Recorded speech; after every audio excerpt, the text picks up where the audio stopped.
Dentro del proyecto de investigación de las tecnologías de información y comunicación TIC para mejorar la calidad de atención materna y neonatal en los servicios públicos de la provincia de La Suay, vamos a revisar en esta ocasión sobre la monitorización fetal preparto. La monitorización fetal electrónica preparto lleva consigo valorar. Dentro del objetivo que persigue la monitorización fetal electrónica preparto es mantener el bienestar fetal y también materno. Para esto ha habido un sinnúmero de conceptos o de elementos que se han establecido para que no haya sufrimiento tanto en el niño y que también pudiera conllevar algún problema o daño en la madre. Fundamentalmente, desde la parte clínica, hay algunos métodos para poder hacer este tipo de valoración y obviamente también se han hecho exámenes complementarios. En esta ocasión vamos a tocar la monitorización fetal electrónica, cuyo fundamento se basa en lo siguiente.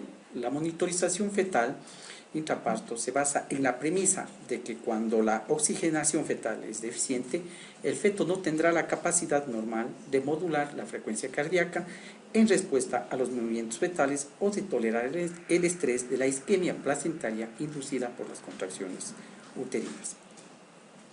Aquí podemos nosotros observar dos tipos de monitores. Estos disponemos en la institución, nosotros correspondemos a una institución privada y tenemos estos dos monitores. Como ustedes pueden ver, el monitor de la derecha es un monitor antiguo, mientras que el monitor de la izquierda es un monitor nuevo que ya tiene diferentes elementos. Como se puede observar acá tenemos la pantalla en la cual ya podemos ver el tiempo que está monitorizándose, la frecuencia cardíaca fetal que se puede ver en azul, y la parte rosada es la actividad uterina. En el monitor que está hacia la derecha, ustedes verán que únicamente vemos la frecuencia cardíaca fetal, que se marca ahí con 130, la actividad uterina que está en 2, y obviamente el papel que está marcando el registro de esta. Esta es una de las pacientes que le estamos haciendo una monitorización en nuestra institución. Aquí podemos ver el monitor, estamos utilizando el monitor antiguo, donde podemos presenciar el sensor de tensión que determina la actividad uterina, el mismo que está colocado a nivel del fondo uterino. En la parte de abajo vemos el Doppler que nos va a determinar la frecuencia cardíaca fetal. En esta situación nosotros estamos en decúbito supino. Acá tenemos el monitor nuevo, en el cual podemos ver a una paciente que se le está colocando el Doppler con la cinta negra que está en la mano de la doctora. En la cinta negra se puede ver el sensor de la actividad uterina y hacia la izquierda observamos la pantalla de la monitorización. Esto nos permite dos cosas: uno, visualizar directamente sin necesidad de ver el papel, y también guardar en la memoria del equipo para luego poder hacer otras valoraciones. Finalmente, este es el resultado de la monitorización. Aquí tenemos una monitorización realizada con los monitores que pudieron observar anteriormente, donde podemos observar la parte de la frecuencia cardíaca fetal, teniendo un ACME de 176 y un mínimo de 90 en la parte más hacia la derecha. En la parte de abajo podemos observar contracciones uterinas. En este caso vemos una serie continua de contracciones uterinas que tuvo esta paciente, y algo muy importante que hay que anotar cuando se tiene que valorar una monitorización es conocer la velocidad en la cual se está moviendo el papel. Podemos señalar acá en nuestro monitor tenemos a 1 centímetro por minuto. Entonces esto nos va a determinar la distancia de tiempo que se efectuó la monitorización y las variaciones que haya tanto en la frecuencia cardíaca fetal o también en la actividad uterina. 3. Esta es la parte importante de la monitorización, el registro en papel, que nos va a servir para cualquier tipo de registro en una historia clínica. A continuación vamos a ver los datos que se obtienen en una monitorización, recordando que la frecuencia cardíaca fetal basal está entre los 110 y 160, entonces nosotros vamos a tener aquí la variabilidad.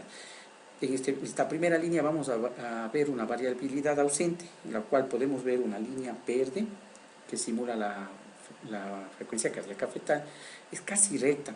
Muchos autores la consideran también como nula. Luego tenemos a la variabilidad mínima, en la cual tenemos una variación de hasta 5 latidos por minuto. A esta también algunos autores la conocen como variabilidad 1.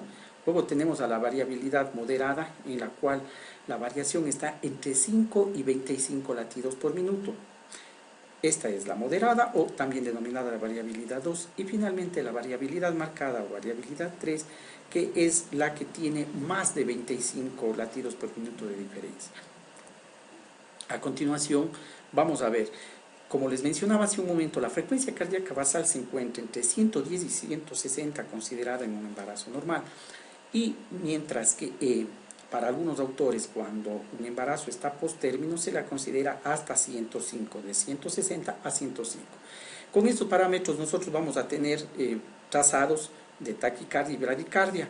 En este caso tenemos una taquicardia que ya la podemos diagnosticar como sospechosa de alguna patología, la cual se encuentra entre 160 y 175. Una taquicardia patológica cuando se encuentra por encima de los 175 y pasa, obviamente sobrepasa los 180. En cuanto a la bradicardia, también podemos observar la que se encuentra en un feto, recordando, en un feto a término entre 110 y 100, sin olvidarnos que en los fetos post-término podemos considerar hasta 105. Y una bradicardia patológica, la que se encuentra por debajo de 100. Volvemos a hacer hincapié en que la frecuencia cardíaca fetal en un post-término puede estar hasta por debajo de los 95. Cuando hemos tenido los dos parámetros, tanto de variabilidad y también de la frecuencia cardíaca fetal con la actividad uterina, nosotros podemos determinar cuáles son los aspectos patológicos que podemos encontrar en las monitorizaciones. Y aquí tenemos el DIP-1, que se caracteriza por ser una compresión de la cabeza que no es signo patológico, y podemos ver una variación de la frecuencia cardíaca fetal en la parte de arriba y luego un descenso que coincide con la parte de abajo, que coincide con la parte superior de la contracción uterina. Podemos seguir observando, igual sigue la contracción uterina, hay un descenso de la frecuencia cardíaca fetal e igual coincide con la.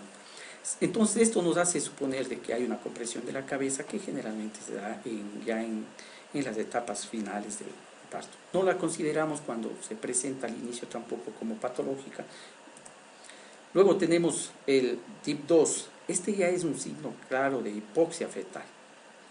Aquí podemos observar la variación que tiene la frecuencia cardíaca fetal y luego tiene un descenso brusco.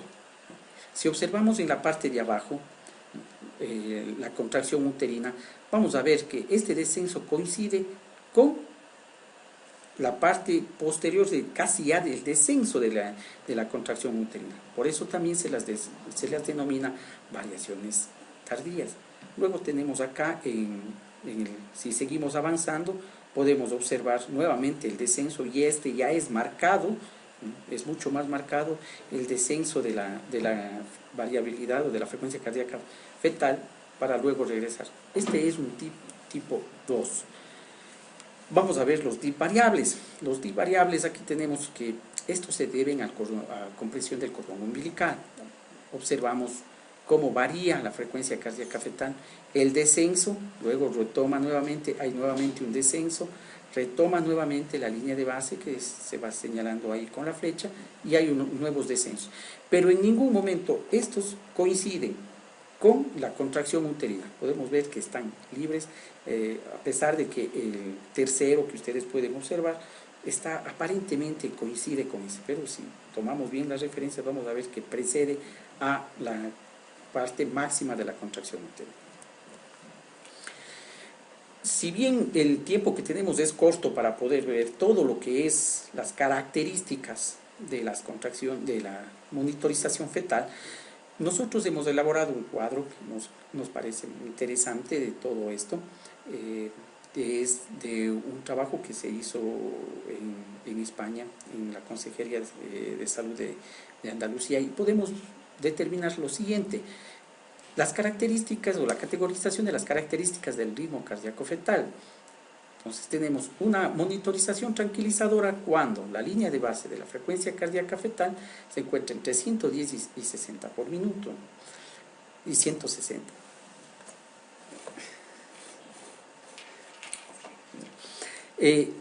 Una variabilidad mayor a 5 o desaceleraciones no hay ninguna y aceleraciones se encuentran presentes, son aumentos bruscos de la frecuencia cardíaca fetal.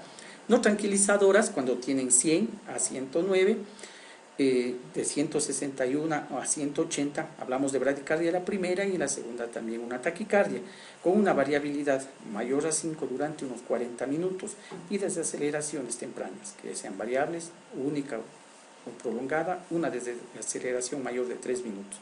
Y en cuanto a las aceleraciones, ausencia de las mismas con cardiotocografía por lo demás normal, tienen un significado que es considerado incierto.